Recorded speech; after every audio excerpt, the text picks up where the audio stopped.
tell you a story. You are alive because you were chosen. By what? Evil.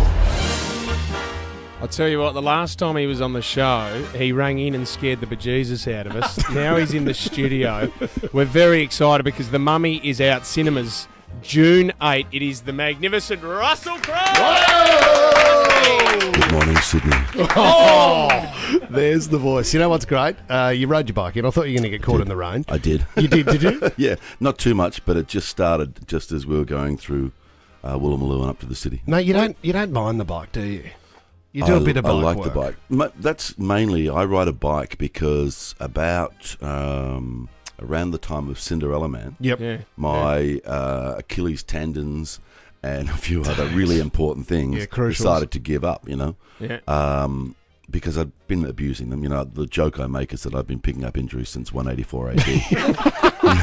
So it's been a while. Well, you survived. You did very well, mate. Yeah, so that's why I took up the bike. But I also have this sort of need when I get to a new place to know it's north, south, east and west. I don't really know where that comes from. Yeah, right. But every time I get to a new place, I just want to know what the directions of the map are. Yeah, and sure. The best way to do that is by bike because you see more.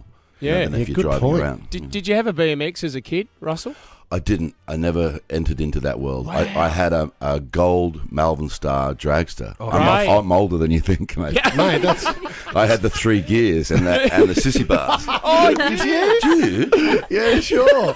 I mean, you must get a couple of strange looks when you pull up at the lights and you look at someone sitting in the car and they go, is that Russell Crowe next to me on a bike? Here's the thing that really I never quite understand. Yeah. Right? Okay, now, I get that I've been famous for a while. Yeah. Okay? But when I'm on a bike, I got black wraparound shades, right? I wear a skull cap. Yep. I got a noof helmet, right? The only bit that's showing is my chin. Yeah, sure. And if I do stop at an intersection, dollars to donuts, somebody goes, Rusty? What is that? That is the most recognisable chin on the planet. Do you know what It's covered in a beard. Yeah. What's going on? Russell, we do a weekly segment called Oh, That's Interesting, and people ring in if you've seen a celebrity doing something completely normal. And That's interesting. we get a lot of people ringing in every week saying that they see you taking the boys down to play some basketball and stuff like that. But the question that we need to ask, because you live in Woolloomooloo, do you get sucked in by Cafe de Wills all the time? Do you have to stop Harry in? de Wills. Harry de Wills. Do you have to go and grab a pie every time after a few drinks on the way home? You know what, man? I actually thought about that last night. But I don't go to Harry's very often, but I had a particularly stressful day yesterday and, long day. And I was going past it as I turned in and I was like, that would be easy. That would be easy. That would be So yummy. easy. Like, 5 minutes, bing, bang, dinner's done, into bed. Yeah. But I didn't do it. Because you've got your Indian there on Woolloomooloo Wharf, don't you? Oh, Arkies. Can I share That will change your life. Can I share a secret with you, Ryan Fitzgerald? I was lucky enough to be invited to Arkies one night with the big guy here. We were sitting. Were you stalking him at the time? Yeah, I was. He was. I was. Yeah. It was really embarrassing. And when I came up to him, he was talking to a young constable from Wolverine who'd been assigned the job. And I said, don't worry about it, mate. I'll make sure he gets home safe. So I had to sit at a table just across from Russell. No, we were sitting there, and it would have been 45 degrees. And Russell said, let's have Indian. And then we're at the table, and he went, it's your first time at dinner. Why don't we pass the chili bowl around? Here's something we like to do each time we sit down. So here I am sweating, like I'm dripping in sweat. I'm eating hot food, and then we have a little bit of a chili eating competition, which just sent me over the edge. And they know us well there, so they have this thing where they give us a plate of graduating, from relatively pleasant to this one. You are. And we had a whole plate full of the latter that night. Yeah. But I remember everybody at the table. It was like seriously just coming. I lost 20 kilos that night. Russell, do you get caught sometimes being at Woolloomooloo having a wild turkey with John Laws? Do you sit down and have a drink with Lawsy every now and then? Mate, I love to. He's such a great chat. You know what I mean? He's lived a big life and he's... a conversation with John is what I like to call a conversation without fences. Yeah, right. There's a few people in my life that I'm, lucky enough to met that have got such experience that you can have a conversation and it doesn't get to that point where it stops. Like Kerry Packers, for an example. Yeah, sure. Kerry was either completely over the top of the subject you were talking about, or he was so inquisitive to find out more that the conversation never slowed down. And I love talking to John because of that reason. And he's, he's a big warm heart and, Oh, I love that. All right. The Mummy is in cinemas June 8. Now, Russell, you play Dr. Henry Jekyll in this movie, and big question is, mate, fight scene with Tom Cruise. We've been talking about this all day. How can you even think about punching Tom Cruise in the face, mate? He's one of the most beautiful men in the world. He hasn't aged, has he? You know, I've been mates with Tom for a long time. I first met him in Los Angeles in 1991. You're right. And there's going to be a lot of names hit the ground here, so everybody just go for it. Yeah, mate. gird your loins. I'll pick them all up. Gird your loins. So we were at a party at Naomi Watts' house. Oh, great start. And I was sitting sort of out in the garden, sort of, because it was a little bit fancy. I didn't know these people, Drinking and bourbon. Nicole comes over for a chat. Nicole Kidman. I'll pick that with name. her husband at the time. Yeah. Of And course. she was like, Tom, this is Russell. And he was like, oh, hey, man. Blah, blah. And he starts talking about Romper Stomper. Yeah, sure. I'm sitting at a party in Los Angeles at Naomi Watts' house, and Tom Cruise Cruise, is talking about arguably Romper. the biggest movie star in the world at the time, has seen Romper Stomper, he's seen Proof, he's seen The Crossing. Nicole blooded him into this sort of habit of watching independent Australian film. So he became, amazing, a really big supporter. Yeah, sure. Early in the 90s there, he asked me to do a film with him where he was the good guy and I was the bad guy. Mm-hmm. And I said, listen, one of these days I'll make a movie with you. Yeah, right. But I want to be on the same team. Yeah. So I don't want to be head-to-head with you.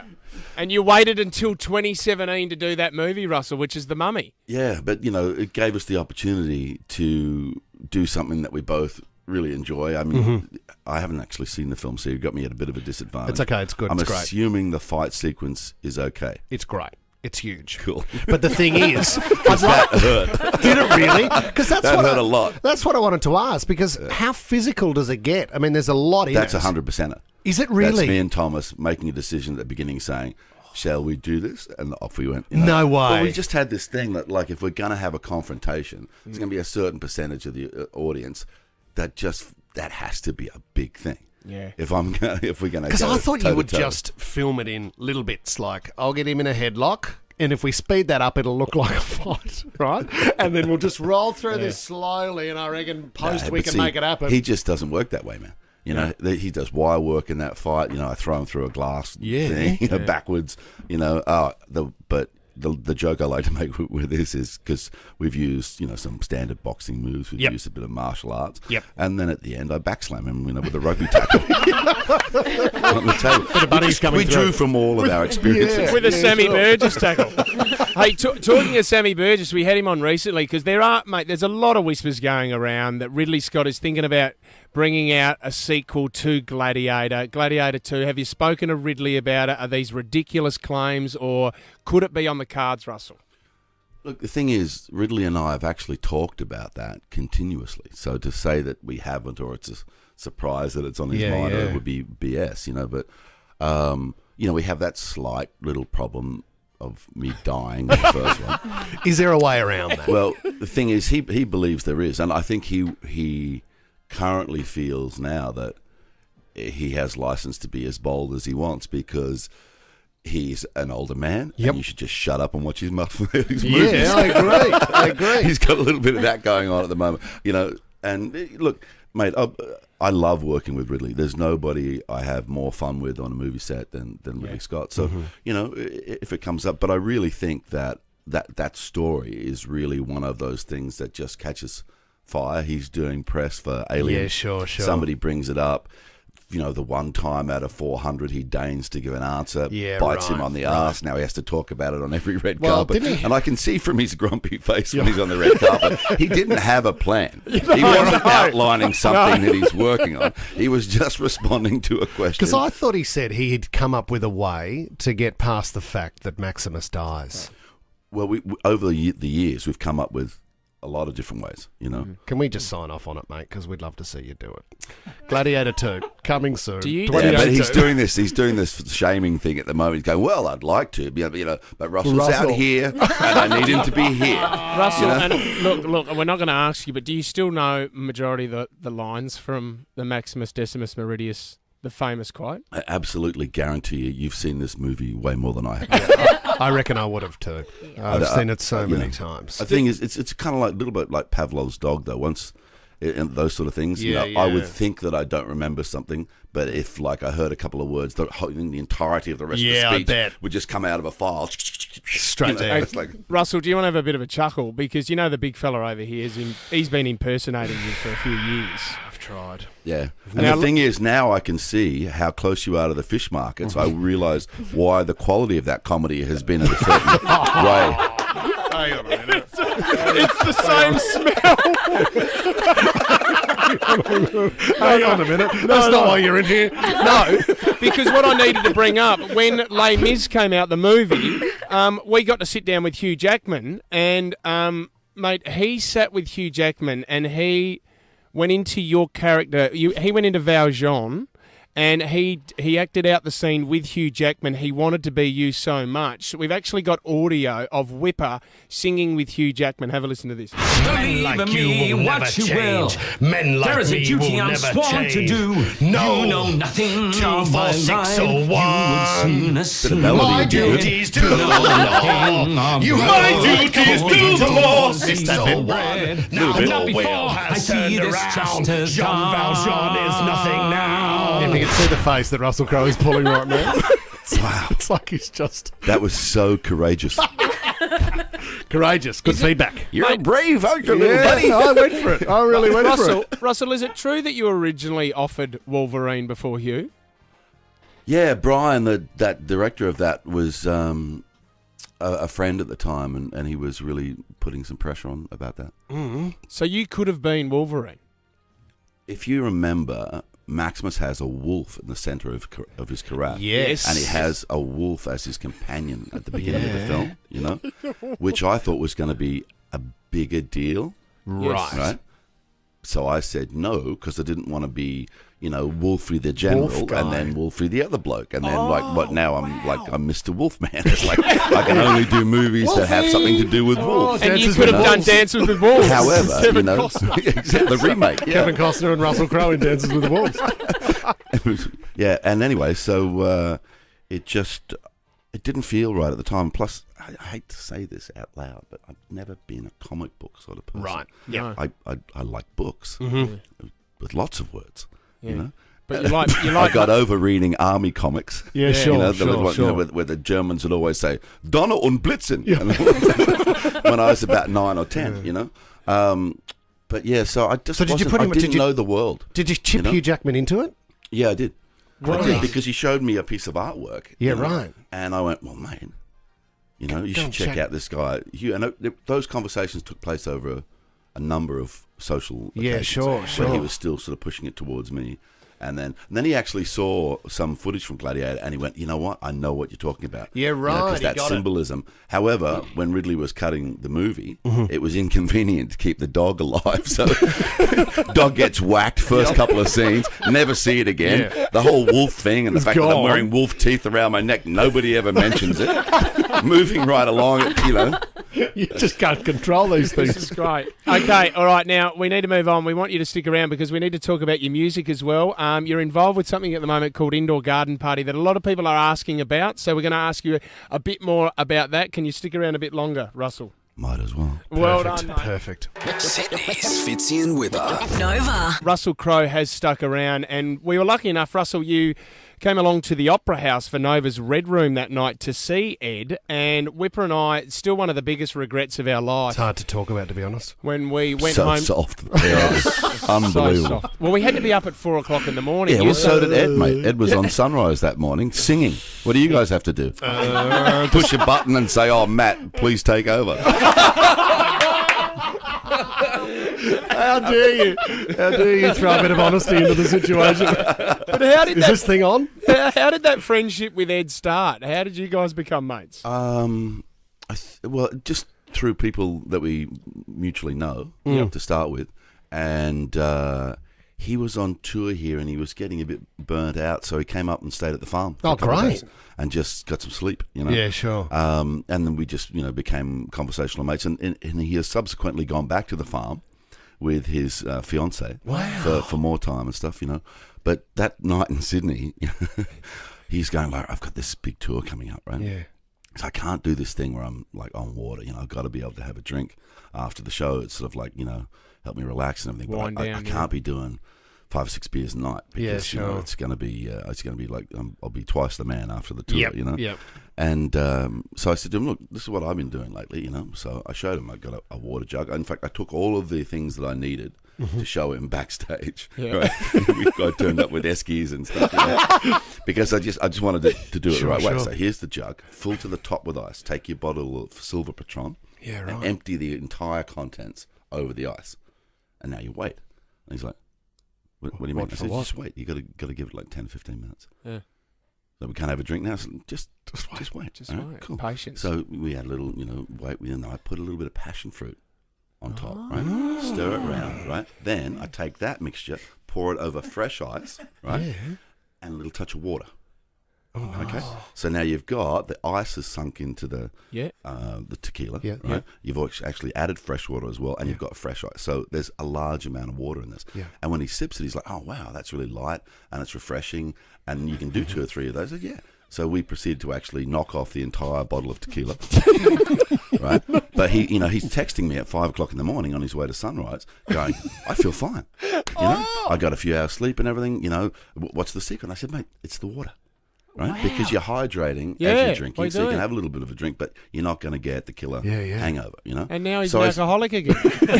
No, I saw him in London recently, you know? And he's like, "Man, you got me so, like, in so much trouble." And I'm like, what are you talking about? He goes, "Well, you know, I went to New York, right? And I had to have this dinner with this Rolling Stone guy, this journalist, you know."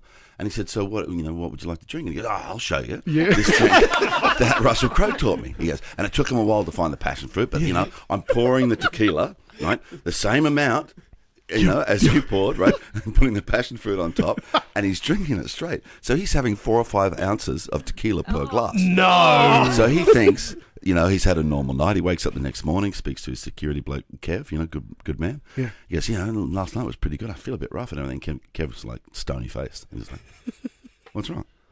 And he's like, "Last night was all right, was it?" And he goes, "Yeah, wasn't it?" He goes, "You took your shoes off in the middle of we're in Manhattan, in one of those fancy restaurants, and you've taken your shoes and socks off. What's going on with that?" And everybody's looking at you. And then you licked that woman's face. You're kidding me. And Ed's like, "I did what?"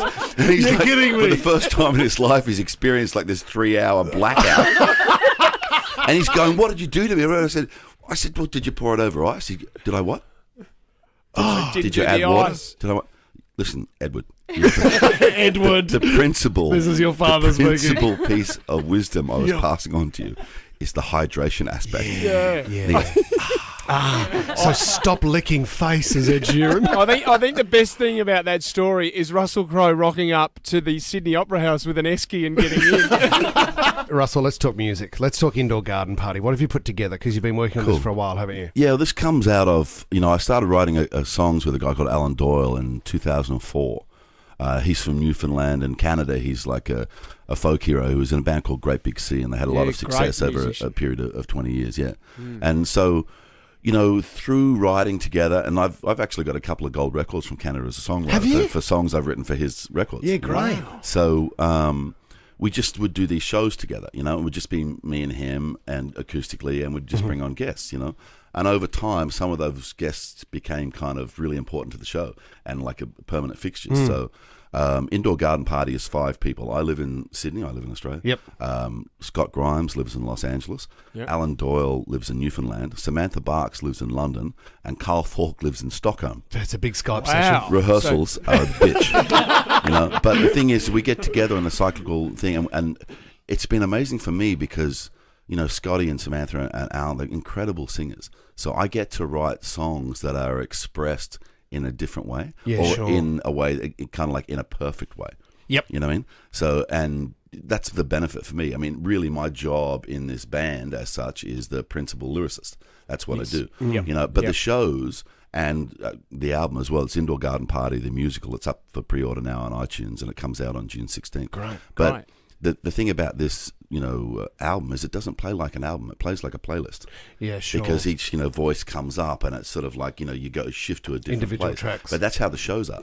So will you tour this here in Australia, you reckon, Russell? Well, actually, nobody in the world knows this at the moment, but the next time we do shows, it's going to be London, yes, Leeds, and Dublin. Great, mate. It's coming up in September, end of September, October. You'll be pulling a big crowd. We'll see. Fun. We'll see. I mean, you know, to date with indoor garden party shows, we've never spent a single dollar on advertising. We just say, hey, we're going to do a show at such and such. I just put it up on Twitter. Yep. The tickets go on sale and they get sold. Bang. So, yeah. Tom, can we do the radio show from Russell's gig? Is that all right? Would you mind, Tommy? Yeah, locked in, Watch guys. we go to the Let's London go to gig. London. Come on, let's live stream from Dublin. Let's Dublin. Let's do that. Well, we got to do that, but we're going to play one of the songs now. Tell us about this song. Hold on, you've gone too early. Yeah, this is so Samantha Barks. I met on the set of Les Mis. She sings the role of Eponine in the movie Les Mis. Awesome. And we were doing these shows. She came along to do one, and she's been doing them ever since. And a couple of years ago, I got the opportunity to actually sit down and write specifically for her voice. It's funny with this album, it's almost like at the age of 53, I've written the album I intended to write when I was about 18 or 19. Yeah, right. Because it's all pop songs, it's all about melody, it's all about depth in the lyric and stuff like that. It's sort of... it's a weird thing. I suppose the next thing we'll do is probably going to be some strange esoteric thing now, so I'm not sure. I mean, it's like 11 tracks, and each one is like, more poppier than the next. Yeah, sure. All right, we'll keep an eye on your Twitter to find out where we can see you live. And confirmed, we're doing the show from Dublin, Tommy. Well done, Tom. Excellent Locked concept. in, guys. Locked Thank in, you so guys. much. Thank you. Give us a pub. What's your local in Dublin, Russell? Have you got a local there? What's a good pub in Dublin? Oh, probably Whelan's, man. Whelan's. One of those sort of places. Lock us in. All right, a couple of calls that have come through. Joe from Casula. But that's not where we're playing. Right. Oh, okay. No, you're Just not I playing. don't want to, confuse people. No, don't turn up on that day to Whelan's. Yeah. Joe from Casula, welcome to the show. You got a question for Russell? Me, yes. Yes, Joe. Go ahead, Joe. Hello, Joe. Okay, just a couple of months ago, whenever it was, I saw you down at Wallamaloon, just doing your own thing with Sammy Burgess, and the paparazzi just came out of nowhere, snapping you up. Does that bother you, or are you used to it? I'm totally used to it, and it's just a part of the way things go. But it's a massive pain in the ass, isn't it? Yeah. Do you know it's just ridiculous. I'm just hanging out with my kids. We're just having a chat, and the next thing it's sort of, I think those photographs made the front pages of the New York Post or something. So, but it is what it is. But to actually to answer that honestly, of course, that is a pain in the neck, and it's sort of you deal with it. You don't respond to it. You don't worry about it so much or whatever over time. But it's an invasion of privacy, and my eldest son put it in a certain way once. We're walking down the street, and he was like, "We've been followed by this bloke. He's wearing a pink shirt, right? And he's hiding in the bushes, right?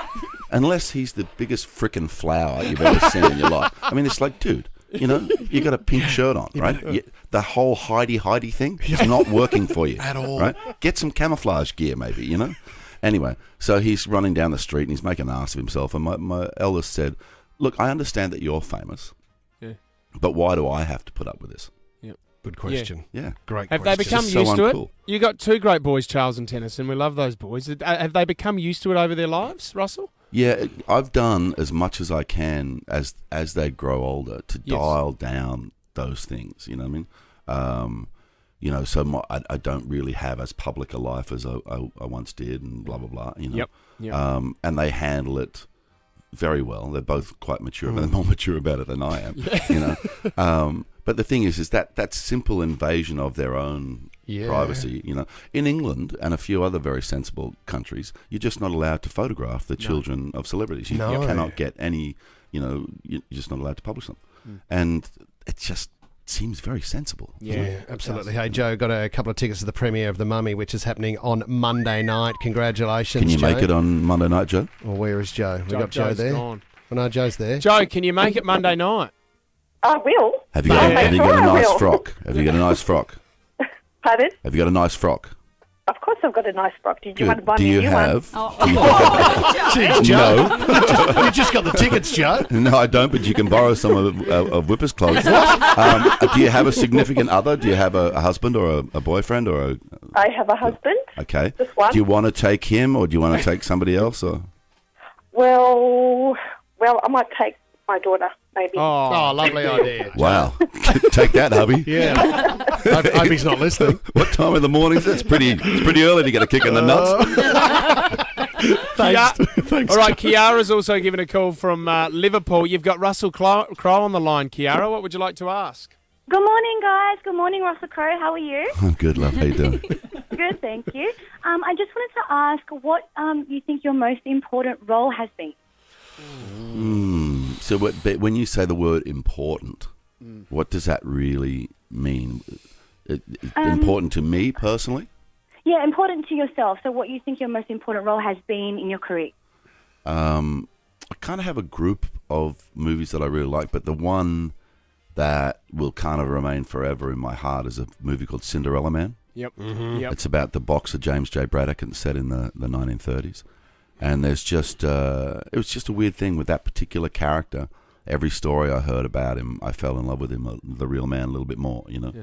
And I just think it's beautifully realised, and it sort of shows that struggle. And you know, there's so many parts of that film which are great memories. You know, my trainer for that film for the boxing sequences was Angelo Dundee. Yeah, right. You know, who's trained 15 world champions. Yep. And there's a scene right at the end of the film after he's won the world championship. Oh, sorry, spoiler alert. But like, if you go into a boxing movie, you kind of expect someone's going to win. So, and this little bald man comes out from the corner, and the character of Braddock walks over to him and kisses him on the head, right? What actually happened in that moment, right? So that's Angelo. Yeah. And he comes into the ring, and what you can't hear is him saying, "Number 16, baby!" And I just started laughing, and I kissed him on the head. And that, until he died, whenever he talked to me, he would ask me, he would go, "Number 16, how we going?" Oh, wow. So he treated me, in his mind, the same as the other men that he'd trained. You know, what a moment. Pretty cool. Man. Hilarious. You know, he used to be so cool. He'd get into your ear, because some of the stuff we did was real fights, you know, to get the speed, you know. And he'd be in the ear, and he'd go, "You got to listen to me, kid. Just listen to me. Breathe, breathe, breathe, breathe. Think, win. Breathe, think, win. Now, you listen to me. Do what I say. You're going to open this guy up like a can of tomatoes." Okay, kid. And he would plug things into your head. Like he would go, if you see him jab, step right, overhand right. Yeah. You go, okay. But you just got used to doing it, right? And there it is. The jab comes, step right, overhand right, and there's like this massive hole and smack. And that's what he could see that you couldn't necessarily see. Fascinating. You know, he was amazing. We're going to go and watch it again. Kiara, we've got a couple of tickets for you too Monday night. The Mummy, the premiere, Kiara. Right. And thank you, Russell, for sharing. Cool. Do you have a nice frock? Yes, I do. I have lots of nice frocks. Ooh, excellent. Lucky girl. Really now, do you have a significant other? No, I don't. I'm currently single. Okay. Do you have somebody in mind that you want to take? I might bring along one of my best friends. Cool. It's going to be a good It's a lovely idea. It's a lovely idea. All right. We got Kiara from Liverpool. No, we got Ronnie in Rose Bay. Ronnie, hello. Good morning. Morning, Ron. What did you want to ask Russell, Ron? Do you want to speak now or do you want to speak later on? No. Well, seeing that I'm actually the real Russell Crowe and that you're the stunt double, I was just seeing that, you know, normally in movies, especially when a particularly poignant voice is required, that a stunt double is often required to do the most intricate parts of that film. What do you want to do, Ronnie? What the hell are you talking about, Ron? Offer my services. What do you want, son? Oh, Russell. Sorry? What do you want, son? What have you been taking? Come on. Hey, I'm after tickets to the movie. Jeez, you went a long way around. Yeah. Ronnie, do you get do you have a nice frock? Do I have a nice frock? Yes. Do you have a significant other? Hey, listen, if you frock up, I will too. Are we giving Ron tickets? Ronnie got a couple of tickets for you. You'll be there Monday night. Congratulations. Just do us a favour, Ronnie. Sit at the back. Yeah, sit at the back, Ronnie. Sit at the back, please. Mate, but I don't want you to go. This has been an absolute pleasure. Mate, you've given a lot. You've taken a big chunk out of your day here. It's not often we get someone to sit around for an hour, especially not Russell Crowe. So what are we going to do with the other tickets we got? Was that all we got? We got any more to give away? We were going to take them. Russell, we want to go to the premiere Monday night. Yeah, so check the Nova website. There'll be scalp tickets up there. $1,000 a pop. If we rock up to the red carpet with an esky and a bottle of Patron, will you be? Can you show us how to make the drink?